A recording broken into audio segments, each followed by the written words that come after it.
Selamat pagi Bapak, Ibu, Saudara yang terkasih di dalam Tuhan Yesus Kristus. Shalom, salam sehat, sering cuci tangan, dan jangan lupa pakai masker. Minggu ini kita memasuki minggu biasa ke-17. Saat ini majelis gereja masih memutuskan untuk pelaksanaan ibadah yang dialihkan ke dalam ibadah keluarga. Warta jemaat minggu ini dapat dibaca dalam EWJ.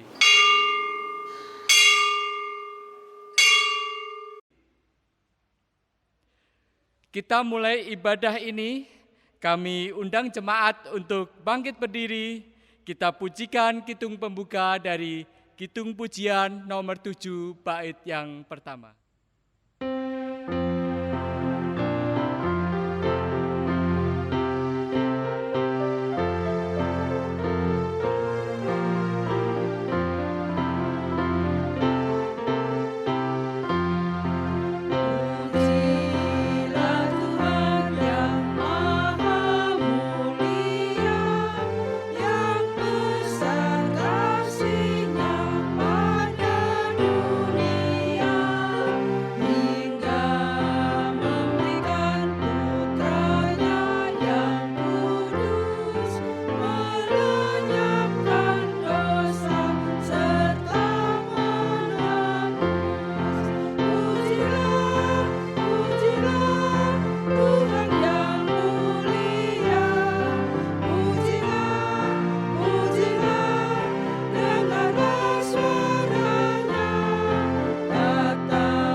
Bapak, Ibu, dan saudara-saudara yang dikasihi Tuhan Yesus Kristus, mari ibadah kita di pagi hari ini kita kuduskan dalam pengakuan bahwa pertolongan kita adalah di dalam nama Tuhan yang menjadikan langit serta bumi.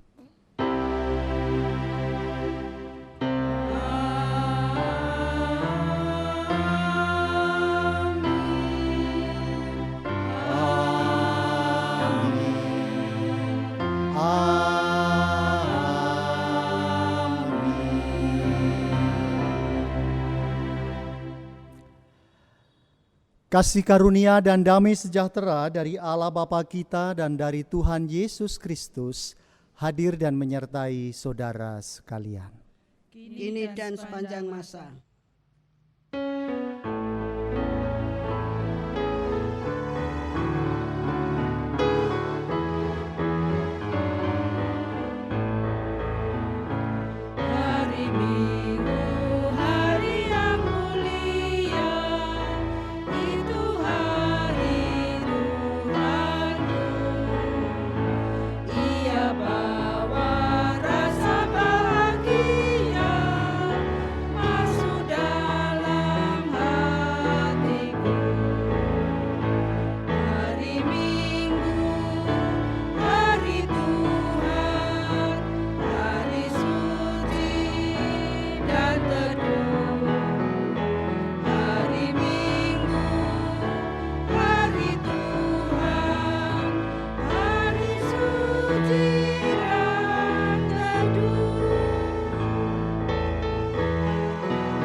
Mari saudara-saudara kita akan berdoa.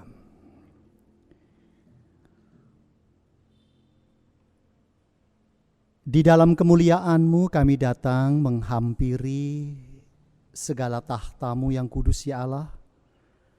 Bersyukur atas setiap hari pemberian-Mu dan kemurahan-Mu yang boleh kami rasakan secara khusus di tengah perjumpaan kami bersama dengan keluarga pagi hari ini.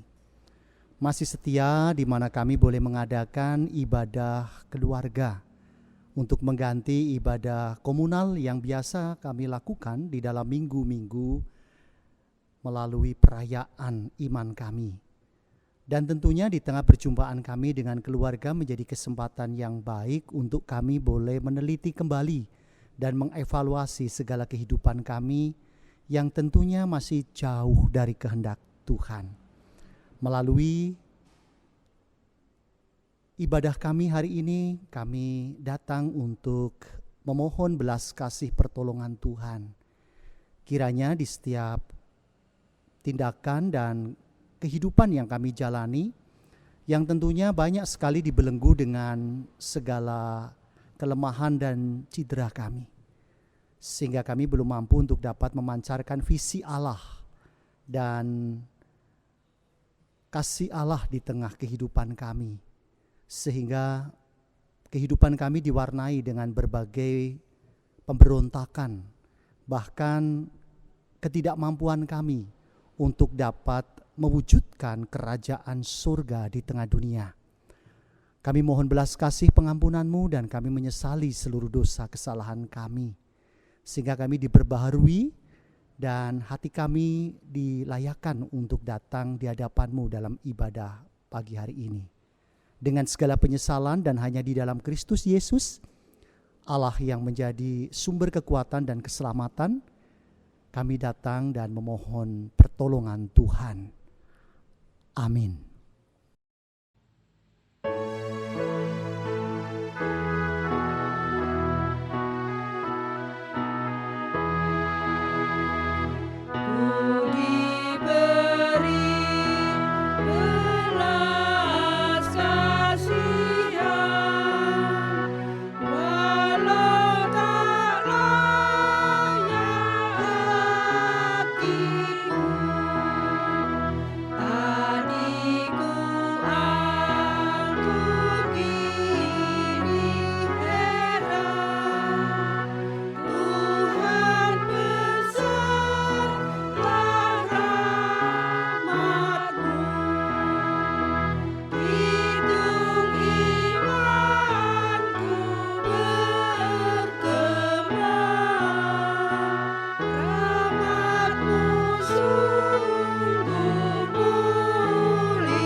Jemaat dipanggil berdiri.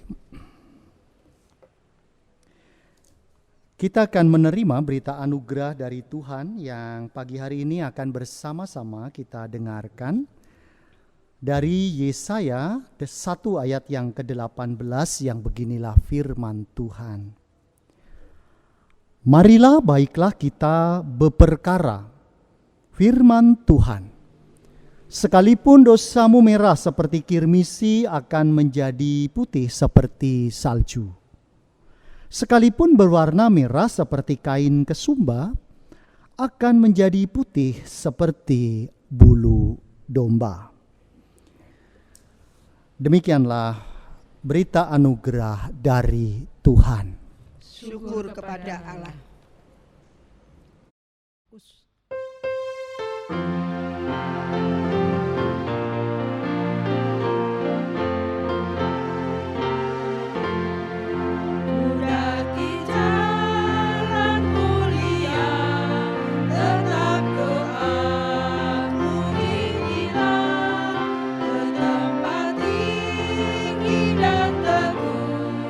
Tuhan mantapkan langkahmu, ya Tuhan.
Mari saudara kita akan bersama-sama mendengarkan sabda Tuhan.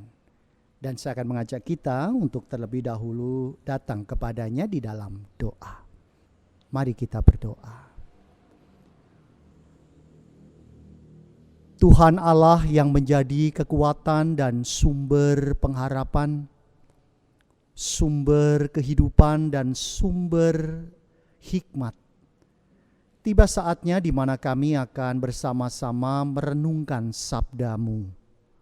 Kami yakin bahkan percaya bahwa sabda-Mu akan tersemai di dalam hati setiap kami, sehingga kami dimampukan untuk dapat merenungkan, melakukan dan bahkan bertumbuh di dalam kuasa firman Tuhan. Bersabdalah dan semaikanlah firman-Mu di dalam kehidupan kami, terlebih di tengah perjumpaan kami dengan setiap orang. Dengan Roh Kudus-Mu yang terus menuntun kami bersama-sama siap mendengarkannya. Amin. Bapak, Ibu, dan Saudara yang dikasihi Tuhan Yesus Kristus, sabda Tuhan hari ini akan bersama-sama kita dengarkan dari Matius 13 ayat yang ke-31 sampai dengan 33 dan 44 sampai dengan ayat yang ke-52. Beginilah sabdanya. Matius 13 ayat yang ke-31 sampai 33 dan 44 sampai 45, perumpamaan tentang biji sesawi dan ragi.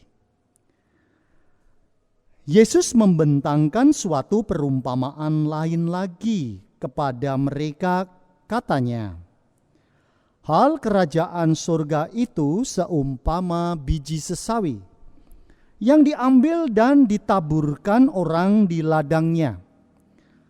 Memang biji itu yang paling kecil dari segala jenis benih. Tetapi apabila sudah tumbuh, sesawi itu lebih besar daripada sayuran yang lain, bahkan menjadi pohon, sehingga burung-burung di udara datang bersarang pada cabang-cabangnya. Dan ia menceritakan perumpamaan ini juga kepada mereka. Hal kerajaan surga itu seumpama ragi yang diambil seorang perempuan dan diadukkan ke dalam tepung terigu 3 sukat sampai khamir seluruhnya. Kita lanjutkan Bapak, Ibu, dan Saudara di ayat yang ke-44 sampai dengan ayat yang ke-52. Hal kerajaan surga itu seumpama harta yang terpendam di ladang, yang ditemukan orang lalu dipendamkannya lagi. Oleh sebab sukacitanya, pergilah ia menjual seluruh miliknya, lalu membeli ladang itu. Demikian pula hal kerajaan surga itu seumpama seorang pedagang yang mencari mutiara yang indah. Setelah ditemukannya mutiara yang sangat berharga, ia pun pergi menjual seluruh miliknya, lalu membeli mutiara itu. Demikian pula hal kerajaan surga itu seumpama pukat yang dilabuhkan di laut, lalu mengumpulkan berbagai-bagai jenis ikan. Setelah penuh, pukat itu pun diseret orang ke pantai, lalu duduklah mereka dan mengumpulkan ikan yang baik ke dalam pasu, dan ikan yang tidak baik mereka buang. Demikianlah juga pada akhir zaman. Malaikat-malaikat akan datang memisahkan orang jahat dari orang benar, lalu mencampakkan orang jahat ke dalam dapur api. Di sanalah akan terdapat ratapan dan kertakan gigi. Mengertikah kamu semuanya itu? Mereka menjawab, ya, kami mengerti. Maka berkatalah Yesus kepada mereka, karena itu setiap ahli Taurat yang menerima pelajaran dari hal kerajaan surga itu, seumpama tuan rumah yang mengeluarkan harta yang baru dan yang lama dari perbendaharaannya. Demikianlah sabda Tuhan. Yang berbahagia ialah mereka yang mendengarkan sabda Tuhan dan memeliharanya dengan setia. Haleluya.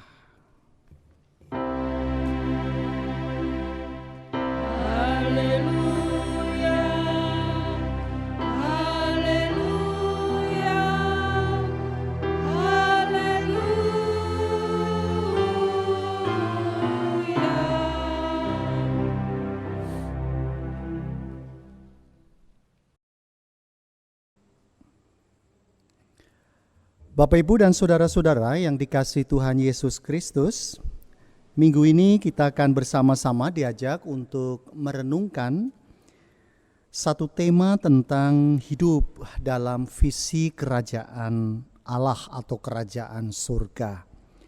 Jadi berbicara tentang kerajaan surga, tentunya jika kita diperhadapkan dengan satu pertanyaan, apakah saudara mau masuk surga? Ya. Siapa yang tidak mau masuk surga? Saya percaya dalam keyakinan agama manapun, selalu surga ini menjadi sebuah impian. Ya. Jadi semua orang ingin masuk surga. Tetapi kalau kemudian ditanya, segera masuk surga mau enggak? Kita pasti akan mengatakan jangan dulu Pak, nanti saja, tunggu dan sebagainya. Tapi saudara-saudara, mari kita renungkan bersama-sama, apakah kehidupan dan tindakan kita di dunia ini tentunya ini sudah mencerminkan kehadiran surga di tengah kehidupan orang lain. Ada peribahasa mengatakan atau pepatah bijak mengatakan surga di telapak kaki ibu. Ya, itu berarti bagaimana seorang ibu ini menjadi sebuah gambaran dari jati diri atau eksistensi surga yang memang akhirnya harus dipandang oleh anak-anak misalnya, untuk mereka belajar berbakti, belajar untuk hormat dan mencintai, mengasihi sang ibu, karena sang ibu ini adalah bagian dari kasih Allah untuk menghadirkan anak-anaknya. Tetapi bagaimana kalau kemudian si anak-anak ini dalam kehidupan sehari-harinya, walaupun ia tahu bahwa surga di telapak kaki ibu, tetapi sikap kehidupan sehari-harinya tidak mencerminkan tindakan-tindakan yang menghargai seorang ibu. Nah, ini yang seringkali kita lakukan atau kita sadari bersama-sama bahwa rupanya ketika kita ingin surga, kehidupan perilaku sehari-hari kita belum mencerminkan hal yang demikian. Nah saudara-saudara, 3 minggu berturut-turut mulai dari minggu pertama, kedua sampai hari ini, kita masih terus diajak untuk merenungkan tentang tema-tema kerajaan surga, saudara. Jadi mulai dari bagaimana perumpamaan tentang sang penabur, lalu kemudian lalang dan gandum, dan sekarang kita diajak untuk merenungkan tentang biji sesawi, tentang ragi, tentang harta terpendam, mutiara yang indah, bahkan sampai ke pukat. Dan semua ini menjadi gambaran-gambaran atau perumpamaan-perumpamaan tentang kerajaan surga. Nah saudara-saudara, tentunya dari awal sampai akhir, dari mulai tentang penabur, lalu kemudian lalang dan gandum, bahkan sampai kepada biji sesawi dan sebagainya, ini tidak bisa dipisahkan satu dengan yang lain. Jadi tujuan akhirnya supaya kita semakin disadarkan bagaimana cara kita untuk memperoleh kebahagiaan sejati dan memperoleh pengetahuan sejati akan kebenaran-kebenaran Allah. Saudara-saudara, pokok utama yang dijadikan perumpamaan oleh Yesus di dalam bacaan kita tadi tentang kerajaan surga dimulai dari pertanyaan di sana, pernyataan Yesus tentang kerajaan surga itu seumpama. Nah, jadi kerajaan surga itu sebenarnya disamakan dengan kerajaan Allah. Saudara bisa membaca pada Matius 4 ayat yang ke-23, 6 ayat yang ke-33, bahkan 12 sampai dengan ayat yang 12 ayat yang ke-28 dan seterusnya. Jadi kerajaan surga tidak semata-mata berbicara tentang sebuah tempat, saudara, yang jauh di sana. Yang baru nanti akan dirasakan oleh manusia ketika manusia itu akan mati. Tapi juga bagaimana kerajaan surga itu berbicara tentang sesuatu yang sudah datang atau dinyatakan di dalam kehidupan manusia. Nah, oleh karena itu kerajaan surga ini dipahami sebagai sebuah suasana di mana Allah ini memerintah sebagai raja sepenuh-penuhnya dalam kehidupan manusia. Dan itu berarti, saudara, bahwa manusia itu harus mengenali standar hidup yang baik dengan segala prinsip-prinsipnya maupun nilai-nilainya yang berlaku di dalam kerajaan Allah. Nah, tentunya standar hidup yang seperti apa? Karena di dalam visi Allah itu adalah dasar di dalam manusia melakukan visi hidupnya. Nah, saudara-saudara, standar hidup kerajaan Allah ya tentunya ada di dalam diri Yesus Kristus. Dan melalui perumpamaan-perumpamaan bacaan kita hari ini, kita dapat melihat yang pertama, saudara, tentang perumpamaan biji sesawi dan ragi. Ini perumpamaan yang kembar. Bagaimana biji sesawi ini merupakan biji yang sangat kecil. Ukurannya itu hanya sekitar 1 milimeter. Tetapi jika ia tumbuh menjadi pohon, saudara, ia tumbuh menjadi pohon yang besar dan rindang. Yang mampu di mana burung-burung itu lalu kemudian datang dan membangun sarangnya di sana untuk keberlangsungan mereka. Begitu juga dengan ragi. Cukup sedikit yang dicampurkan ke dalam adonan, tetapi dapat membuat adonan roti tersebut menjadi berkembang. Jadi ada keserupaan antara biji sesawi dengan ragi itu dalam hal kerajaan surga. Ini dimulai dari bagaimana langkah-langkah kecil atau tindakan-tindakan kecil dan sederhana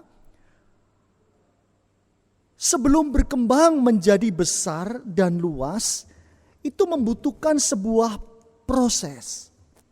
Dari yang kecil, sederhana, kemudian menjadi besar, berkembang, selalu disertai dengan proses pertumbuhannya. Dan itu yang dilakukan oleh Yesus di dalam pelayanan-pelayanannya. Dari Ia adalah firman, lalu firman itu menjadi manusia, dan lalu kemudian dari manusia Ia melakukan semua karya-karya pelayanannya. Itu yang pertama, saudara. Dan yang kedua, saudara, tentang perumpamaan harta dan mutiara. Di sana menunjukkan harta dan mutiara ini yang terus dicari oleh seseorang. Dan ini menjadi sebuah gambaran bagaimana ada harga yang harus dibayar untuk memperoleh sebuah kerajaan surga. Saudara-saudara, pada masa Yesus hidup, ini adalah hal yang wajar jika orang Yahudi itu menyembunyikan harta bendanya yang dianggapnya berharga itu di dalam tanah, saudara. Di samping menghindari pencurian, tindakan kriminal, juga menghindari perampokan. Ya, karena pada saat itu belum ada semacam safe deposit box begitu ya, atau sistem perbankan yang canggih seperti sekarang ini. Kalau sekarang harta kekayaan itu bisa disimpan di bank, ya. Nah, aman. Tetapi zaman dulu belum ada, sehingga ketika harta kekayaan mereka miliki, lalu kemudian mereka timbun di dalam tanah. Dan apa yang terjadi ketika orang upahan yang bekerja di sebuah ladang, lalu kemudian ia mencangkul dan menemukan harta yang terpendam di ladang. Maka ada kesukacitaan yang besar sehingga ia berani menjual seluruh harta miliknya untuk membeli ladang berisi harta yang terpendam itu. Sehingga ia rela untuk melepaskan apa yang berharga, saudara, demi harta yang jauh baginya itu lebih berharga. Ada sukacita yang besar ketika orang upahan itu melakukannya. Dan makna serupa di sana juga dijumpai pada perumpamaan tentang pedagang yang mencari mutiara yang indah, saudara. Ketika sang pedagang itu berhasil menemukan mutiara yang sangat berharga tadi, ia rela menjual seluruh miliknya lalu kemudian membeli mutiara itu. Dan perumpamaan tentang mutiara yang indah ini mengandaikan adanya sebuah usaha yang sungguh-sungguh dari si pedagang untuk menemukan mutiara yang sangat berharga. Demikian halnya tentang kerajaan surga. Sebagai sesuatu yang seharusnya menjadi fokus dan tujuan dari kehidupan orang-orang percaya seperti kita. Tidak ada hal yang lebih istimewa, tidak ada hal yang lebih membahagiakan ketika memilikinya di dunia ini selain daripada kerajaan surga. Karena hanya kerajaan surgalah yang paling istimewa dan paling berharga untuk dinantikan bagi semua orang. Tetapi untuk bisa memiliki kerajaan surga harus memiliki sikap yang baik. Yang pertama, saudara, sikap untuk tetap bersukacita melepaskan apa yang semula berharga bagi diri kita. Yang kedua, saudara, miliki daya juang untuk mencari apa yang sungguh berharga. Jadi ketika kita sudah menemukannya, kita rela untuk melepaskan harta milik kita semua demi apa yang jauh lebih berharga.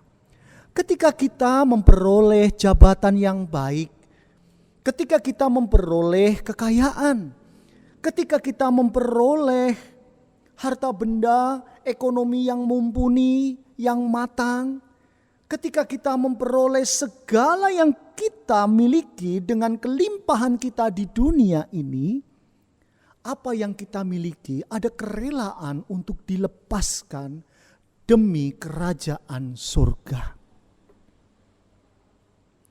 Tentunya bukan pekerjaan yang mudah. Yang kita inginkan dua-duanya. Ya kerajaan surga, ya kekayaan duniawi. Tetapi dalam perumpamaan ini kita diajak untuk bagaimana memilah dan memilih mana yang jauh lebih istimewa dari semuanya itu. Saudara-saudara, yang ketiga tentang pukat. Jadi perumpamaan tentang pukat ini memang bersifat sangat eskatologis atau berbicara tentang akhir zaman. Jadi di sana ada pemisahan saudara antara yang jahat dan yang baik. Digambarkan seekor ikan yang baik dan ikan yang tidak baik. Bahkan ada penghukuman bagi yang tidak baik dan yang baik. Akan dipilah oleh para malaikat-malaikat Tuhan. Yang baik dan yang tidak baik. Lalu kemudian tertangkap bersama oleh pukat. Tetapi lalu kemudian dipilah. Yang baik dikumpulkan. Yang tidak baik juga dikumpulkan tetapi dibuang di dalam api neraka. Dan yang baik akan bersama-sama hidup di dalam kerajaan surga. Dan itu dilakukan oleh malaikat-malaikat Tuhan untuk memisahkannya. Nah, oleh karena itu, melalui perumpamaan ini penting untuk kita melakukan evaluasi diri. Apakah kita adalah tipikal ikan yang baik? Atau murid yang baik? Ataukah kita ini adalah bagian dari ikan yang tidak baik? Atau murid yang tidak baik? Dan untuk bisa memilah dan melakukan evaluasi diri, dibutuhkan hikmat Tuhan. Saudara-saudara yang dikasihi Tuhan, apa yang dapat kita refleksikan dari perumpamaan-perumpamaan tadi? Jadi untuk hidup dalam kerajaan surga dibutuhkan sebuah proses. Di tengah banyak orang yang hanya sibuk tergoda oleh hasil. Ketika banyak orang sibuk untuk bisa mewujudkan apa yang menjadi keinginan duniawinya, ia lakukan dengan cara-cara yang sangat pragmatis. Cara-cara yang pintas. Ingin kaya, ia berkorupsi. Ingin pintar, nilainya bagus, ia mencontek. Ketika ia ingin memiliki segala sarana prasarana yang bisa dipakainya, ia lalu kemudian merampok, membegal dan sebagainya.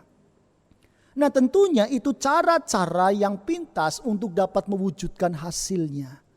Tetapi tentang kerajaan surga menjadi sebuah gambaran bagaimana kita diajak untuk setia dengan prosesnya. Ada peribahasa muda foya-foya, tua kaya raya, tetapi inginnya mati masuk surga. Siapa yang tidak ingin seperti itu? Sudah mudanya itu pekerjaannya foya-foya, senang-senang, tuanya berkelimpahan harta benda, tetapi matinya kepinginnya masuk surga. Nah, tentunya saudara-saudara, hidup itu tidak semudah seperti perumpamaan tadi. Perjuangan hidup kita di dunia ini adalah gambaran dari surga yang kita hadirkan bagi hidup orang lain. Kenapa sih surga itu sangat dibutuhkan dan diminati oleh banyak orang? Siapapun kalau kemudian kita berjumpa, coba sekarang saudara tanyakan kepada keluarga saudara, ya, pilih surga atau neraka? Pasti ia akan mengatakan, saya memilih surga daripada neraka. Lalu kemudian ada bayangan bahwa neraka itu tempatnya panas, tempatnya orang jahat, tempatnya penuh penderitaan. Tetapi kalau di surga, tempatnya katanya adem. Memangnya surga ada AC-nya. Di surga itu tempatnya orang-orang yang baik, bijaksana pada berkumpul. Sehingga di sana pasti ada damai sejahtera. Di sana pasti tenang, di sana pasti damai. Karena kita berjumpa dengan orang-orang yang baik. Bagaimana lalu kemudian orang-orang yang perilaku hidupnya itu jahat, tetapi kepingin masuk surga? Buat surga sendiri di dunia, saudara. Nah, oleh karena itu, ada prinsip-prinsip dan nilai kerajaan surga yang harus kita wujudkan, saudara.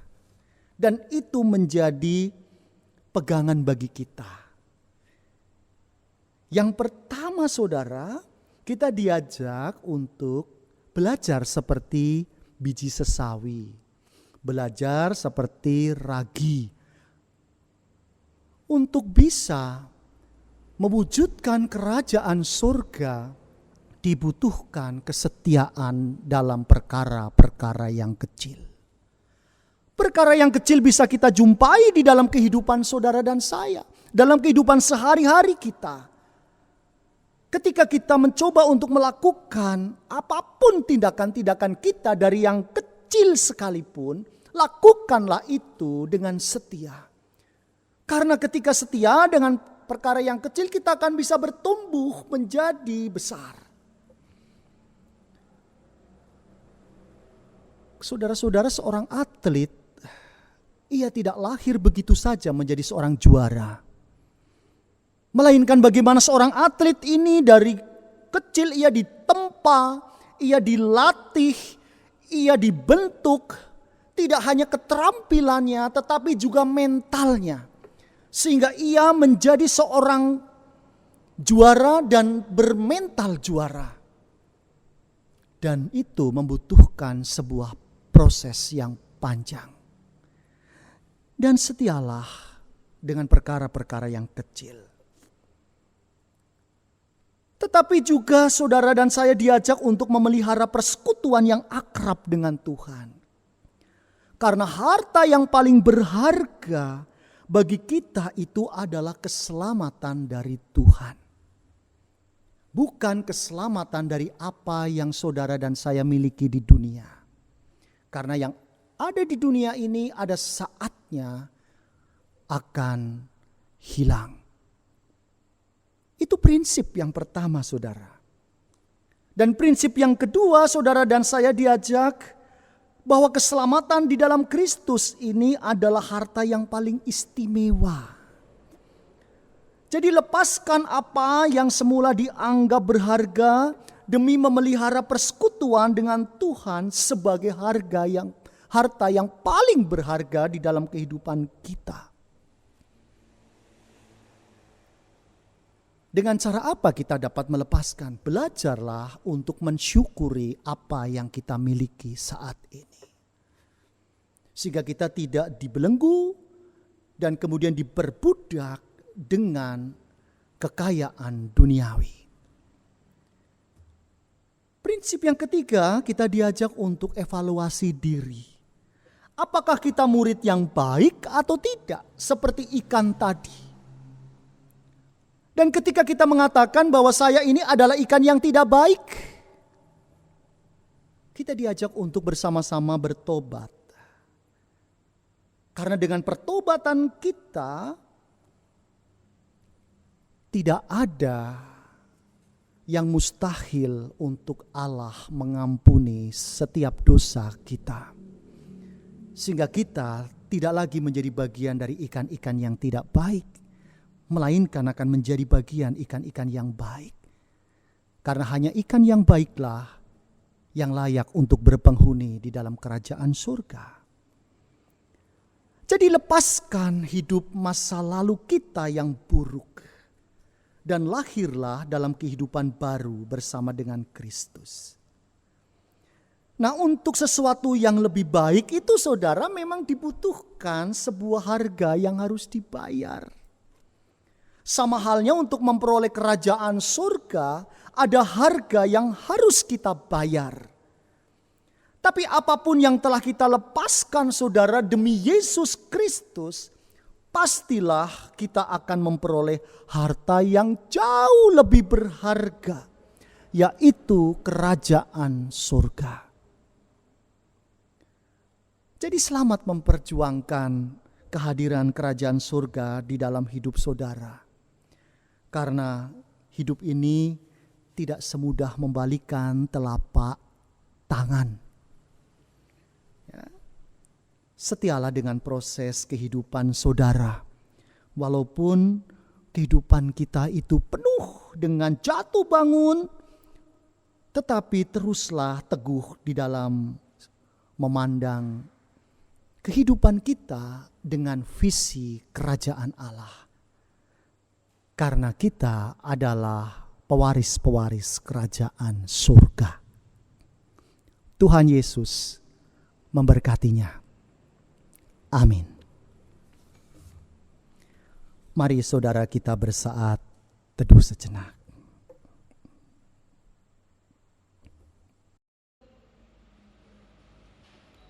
Jemaat kekasih Tuhan, dimohon untuk bangkit berdiri bersama dengan umat Tuhan di sepanjang segala abad dan tempat. Marilah kita mengucapkan pengakuan iman kita menurut pengakuan iman rasuli.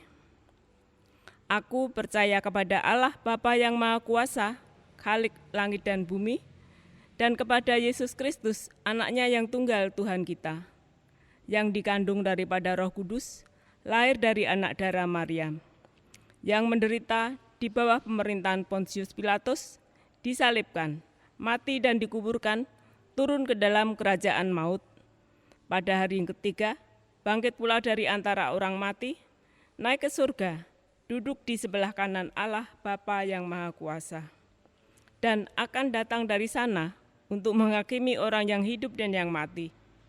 Aku percaya kepada Roh Kudus, gereja yang kudus dan am, persekutuan orang kudus, pengampunan dosa, kebangkitan daging dan hidup yang kekal.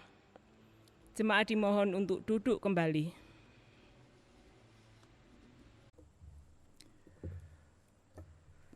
Saudara-saudara yang dikasihi Tuhan Yesus Kristus, tiba saatnya kita akan bersama-sama mengaturkan persembahan. Dan persembahan akan dilandasi dengan sabda Tuhan dari Maliaki 3 ayat yang ke-10 yang beginilah sabdanya. Bawalah seluruh persembahan persepuluhan itu ke dalam rumah perbendaharaan, supaya ada persediaan makanan di rumahku dan ujilah aku. Firman Tuhan semesta alam. Apakah aku tidak membukakan bagimu tingkap-tingkap langit dan mencurahkan berkat kepadamu sampai berkelimpahan? Seraya kita mempersembahkan, kita akan memuji Tuhan dari Kidung Jemaat 403 bait yang pertama. Hujan berkat kan tercurah.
Mari kita berdoa, saudara.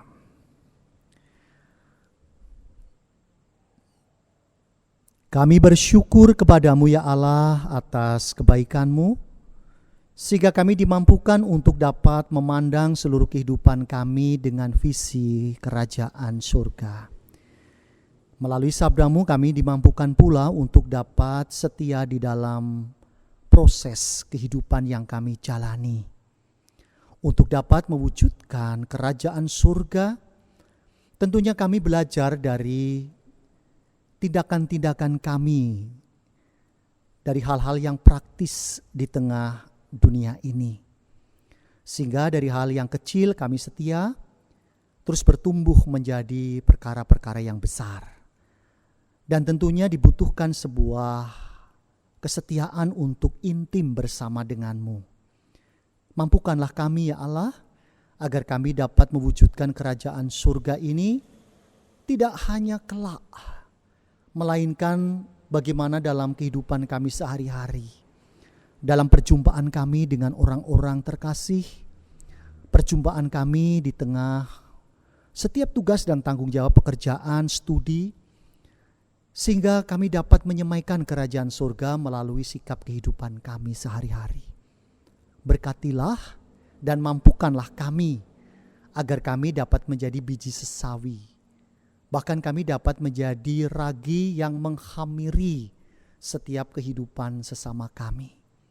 Walaupun tantangan, setiap rintangan, setiap kesulitan hidup, pergumulan hidup kami hadapi, tetapi kami dimampukan untuk terus teguh di dalam memandang kepada kasih Tuhan. Karena tidak ada harta yang lebih istimewa dari apa yang kami miliki di dunia ini dengan segala kelimpahannya, dengan kekayaan, dengan jabatan, dengan apapun itu, selain daripada kekayaan surgawi yang kami terima melalui kasih dan pengorbanan Kristus Yesus di kayu salib. Kami mengucapkan terima kasih kepadamu atas firman yang baru saja kami dengarkan. Dan pagi hari ini pula kami juga membawa setiap pergumulan kami, pergumulan apapun di dalam kehidupan kami bersama dengan orang-orang terkasih. Pergumulan pekerjaan, ekonomi, studi, bahkan pergumulan di dalam pelayanan sekalipun. Kiranya kami dapat melewati setiap pergumulan itu dengan memandang kepada visi kerajaan surga. Berkatilah kami agar kami dapat melewati setiap kesulitan itu dengan berjalan bersama untuk memohon kasih Tuhan agar kebaikan, kebijaksanaan menjadi bagian dari kehidupan kami. Kami juga mohon berkat-Mu ya Tuhan, bagi setiap pergumulan akan kesehatan. Tuhan berkati tubuh dan jiwa kami. Tuhan berkati mereka yang hari ini sedang sakit. Tuhan rawat dan Tuhan topang kehidupan mereka. Sehingga di tengah kesendirian, terlebih di tengah wabah virus corona yang saat ini sedang kami hadapi, mereka mampu untuk terus bersyukur kepada Tuhan. Kami serahkan bangsa dan negara ini di dalam perjuangannya untuk terus menata di dalam kenormalan baru. Kiranya Tuhan juga berkati, sehingga bangsa ini dapat keluar dari semua pergumulan wabah pandemi. Tidak lupa kami menyerahkan juga bagi tatanan dunia, untuk dunia juga hadir dan memperjuangkan akan wabah pandemi COVID-19 ini untuk dapat kami hadapi bersama-sama. Kami juga menyerahkan bagi pergumulan gereja Tuhan, GKJ Taman Asri secara khusus, yang sampai hari ini masih setia di dalam ibadah-ibadah virtual. Kiranya kami harus semakin belajar bagaimana kami bijaksana di dalam melakukan dan menentukan sebuah sikap kehidupan kami, sehingga kami dapat menjaga diri, mawas diri, agar tidak menularkan berbagai macam penyakit kepada setiap orang. Dan tentunya dengan kami beribadah di rumah adalah cara kami untuk beriman dengan baik kepada Tuhan. Dan di tengah rasa syukur kami boleh mempersembahkan apa yang telah kami kumpulkan. Kiranya Tuhan juga berkati persembahan ini, sehingga dengan diberkati persembahan ini dilayakkan pula untuk menjadi sarana di dalam gereja Tuhan melangsungkan tugas dan panggilannya di tengah dunia. Tuhan yang penuh kasih, kami akan akhiri ibadah kami pagi hari ini, dan kami akan melakukan seluruh tugas tanggung jawab kami selanjutnya. Kiranya semua yang hidup, semua yang bernafas memuji Tuhan selama-lamanya. Ampunilah dosa kesalahan kami, dan hanya di dalam pelukan kasih-Mu, Tuhan kami Yesus Kristus, kami berdoa dan mengucapkan segala syukur kami. Amin. Mari saudara, kita akan bangkit berdiri dan kita akan memuji Tuhan. Dari Kidung Jemaat 426 bait pertama, kita harus membawa berita.